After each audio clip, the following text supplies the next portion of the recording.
ay nə qədər əstəğfirullah, Rabbi və ətubu ileyhi söz azdır. Bu ayın zikirlərindən biri budur. Əstəğfirullah, əlləzi zəlcəlali vəl-ikram min cəmi'iz zunub vəl-asam. Keçən il demişdim bunu. Amma daha yenə də boynumda vəzifədir deyirəm sizə. Bu duanı bir ayda 1000 dəfə söz, hədis belədir. Allah deyir bəndə, mən səni bağışlamasam mən Allah deyiləm. 2 dəfə deyir özdə ki, Allah deyir mən səni bağışlamasam mən Allah deyiləm ondan. Bu ayda tövsiyə olunan məsələlərdən biri budur.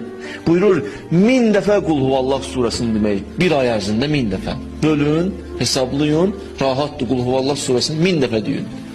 Kim 1000 dəfə desə, qiyamət günü deyir 1000 peyğəmbərin əməlin müqabilində verilən savab o şəxsə veriləcək. 1000 dənə peyğəmbərə Allah nə qədər əcr mükafat veribsə, həmən şəxsə o qədər savab əcr mükafat veriləcək. 1000 mələyə başlanmaqdır.